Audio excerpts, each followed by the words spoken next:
Doctor Mohammad ইউনূসের উদ্দেশ্যে এখান থেকে আমরা আওয়াজ তুলছি যে যতক্ষণ অব্দি পার্বত্য চট্টগ্রাম ভারতের অন্তর্ভুক্ত না হয় ততক্ষণ অব্দি সেনাবাহিনী পার্বত্য অঞ্চল থেকে প্রত্যাহার করতে হবে।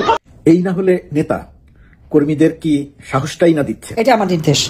বাঁচতে হলে বাঁচার মতো বাঁচতে হবে, সাহসের সাথে বাঁচতে হবে।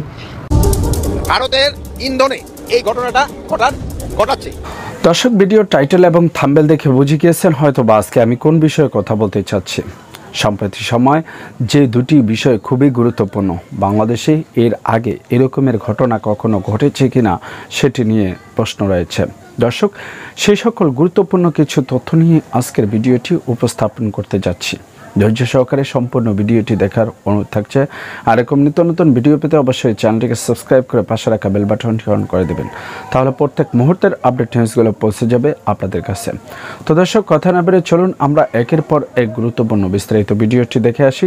আর ভিডিও সম্পর্কে আপনাদের যদি কোনো মতামত থাকে অবশ্যই জানাবেন কমেন্টস বক্সে। আর আমাদের চ্যানেল নতুন হয়ে থাকলে চ্যানেলটিকে সাবস্ক্রাইব করে দেবেন।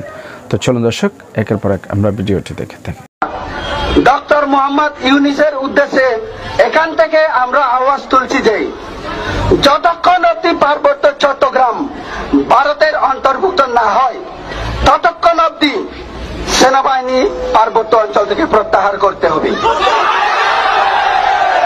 3 নম্বর, যতক্ষণ অব্দি পার্বত্য চট্টগ্রাম ভারতের অবিচ্ছেদ্য অংশ কিংবা ভারতের অন্তর্ভুক্ত হচ্ছে না ততক্ষণ অব্দি সেখানে সেনা শাসন এবং গণহত্যা বন্ধ করতে হবে, না হলে এই আন্দোলন আমাদের জারি থাকবে। আর সেখানে যারা আমাদের ভাই বোন, আমাদের জাতি ভাই, বাংলাদেশ পার্বত্য চট্টগ্রাম, খাগড়াছড়ি, দীঘিনালা, পানছড়ি পার্বত্য এলাকাতে যত সংখ্যক আমাদের ভাই বন্ধু রয়েছে, আমি ওদের উদ্দেশ্যে আওয়াজ তুলছি এখানে আমাদের আজকের এই প্রচার দল থেকে আগামী দিন আপনারা যদি খণ্ডিত না হয়ে একত্র হয়ে যদি আপনারা কাজ করেন তাহলে আমরা আপনাদের পিছনে আসি। যদি আপনার এই না হলে নেতা কর্মীদের কি সাহসটাই না দিচ্ছে? এটা আমার নির্দেশ। বাঁচতে হলে বাঁচার মতো বাঁচতে হবে, সাহসের সাথে বাঁচতে হবে। আর যারা আপনাদের ক্ষতি করেছে তাদেরকে চিহ্নিত করে যখন যেখানে যেভাবে পারবেন ব্যবস্থা নেবেন, এটা আমার নির্দেশ। বাঁচতে হলে বাঁচার মতো বাঁচতে হবে, সাহসের সাথে বাঁচতে হবে। আর যারা আপনাদের ক্ষতি করেছে তাদেরকে চিহ্নিত করে যখন যেখানে যেভাবে পারবেন ব্যবস্থা নেবেন, এটা আমার নির্দেশ। আমাদের অ্যাক্টিভে করা উচিত। আমাদের যখন বন্ধ বাতিল, আমাদের যখন নিষিদ্ধ, আমাকে তো দল নাই। যারা বিএনপি করে, জামাত করে, তাদের উপরে এরকম হামলা করতে হবে, মারতে হবে। তাছাড়া তো কোনো উপায় দেখি না। যে এগুলি করতেছে আপনাদের করতে হবে। আওয়ামী লীগের দোষ নাই, কারণ আওয়ামী লীগ নাই, ছাত্রলীগ নাই। এই কাজে আমাদের যা খুশি তাই করা যায়। তাই যা খুশি তাই এখন করতে হবে। এখন থেকে শুরু করো। এর আগে আপনারা শুনেছিলেন শেখ হাসিনা পালায় না, শেখ হাসিনা পালায় না। হেলিকপ্টারে করে পালালো কে? আত্মীয় স্বজনদের পালিয়ে যেতে বলল কে? কর্মীদের বলছেন বাঁচার মতো বাঁচতে হলে সাহস নিয়ে বাঁচতে হবে। আপনি পালিয়ে গেলেন আত্মীয় স্বজন, বন্ধু বান্ধব, ছেলে মেয়ে সবাইকে নিয়ে, কর্মীদের ফেলে রেখে গেলেন। এখন বলছেন কর্মীদের সাহস দেখাতে। কর্মীরা কি এই প্রশ্ন করবেন? আপনি নিজের ছেলে মেয়ে, আত্মীয় স্বজনদের নিয়ে পালিয়ে গেলেন আর আমাদের বলছেন সাহস দেখাতে। আপনি পালালেন কেন? কর্মীরা কি এই প্রশ্ন করবেন? পালালেন কেন আপনি? প্রশ্ন করবেন কর্মীরা। ভারতের ইন্ধনে এই ঘটনাটা ঘটাচ্ছে। খাগড়াছড়ি সহ পার্বত্য চট্টগ্রামের বিভিন্ন এলাকায় কয়েকদিন ধরে ভয়ানক পরিস্থিতি বিরাজ করছে। বাংলাদেশ সেনাবাহিনীর ওপর হামলা সহ নিরীহ জনগোষ্ঠীর ওপর হামলা ও সহিংস ঘটনায় উত্তাল পার্বত্য চট্টগ্রাম।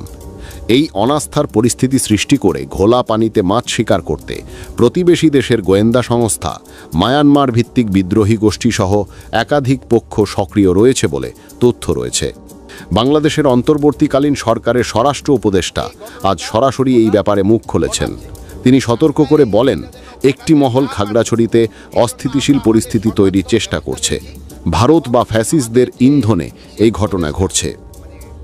আজ সোমবার রাজধানীর পুরাতন রমনা থানা চত্বরে আয়োজিত এক অনুষ্ঠানে প্রধান অতিথির বক্তব্য শেষে সাংবাদিকদের প্রশ্নের জবাবে জাহাঙ্গীর আলম চৌধুরী এসব কথা বলেন। স্বরাষ্ট্র উপদেষ্টা আরও বলেন, কিছু সন্ত্রাসী পাহাড়ের ওপর থেকে গুলি চালাচ্ছে। এসব অস্ত্র প্রায়ই দেশের বাইরে থেকে আসে। তার এই কথায় গভীর সংকটের আভাস পাওয়া যায়। সম্প্রতি ফাঁস হওয়া এক গোপন নথি বিশ্লেষণে দেখা যায়, বিগত কয়েক বছর ধরে বাংলাদেশ পার্বত্য চট্টগ্রামের সীমান্ত ঘেঁষা ভারতীয় রাজ্যগুলোতে এই দেশের উপজাতীয় নেতারা জায়গা কিনছেন। একই সাথে তাদের সাথে ভারতীয় গোয়েন্দা সংস্থার যোগাযোগের কথাও ওই নথিতে উঠে আসে।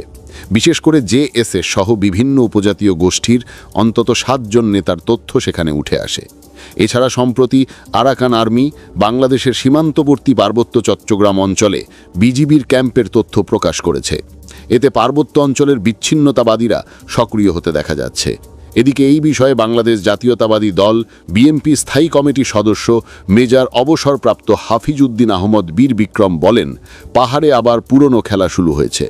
জিয়াউর রহমান পাহাড়ে বাঙালি পাঠানোর কারণেই এখন জনসংখ্যার হার সমান আছে। সেজন্য এখন ভারতের পক্ষে স্বাধীনতা ঘোষণা করতে পারছে না তারা। এদিকে সম্প্রতি এক পাহাড়ি কিশোরীকে দলবদ্ধ ধর্ষণের অভিযোগের কেন্দ্র করে পার্বত্য খাগড়াছড়ি অঞ্চলে উত্তপ্ত পরিস্থিতির সূত্রপাত ঘটে। শুরুতে ধর্ষণের বিচারের দাবিতে শান্তিপূর্ণ অবরোধ কর্মসূচি পালন করা হলেও পরবর্তীতে তার রূপ নেয় সহিংস সংঘর্ষে।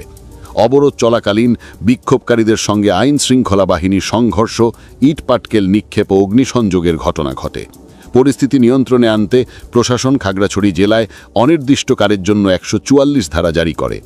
এরই মধ্যে গুইমারা উপজেলার একটি বাজারে অগ্নিসংযোগ ও সহিংসতার ঘটনা ঘটে।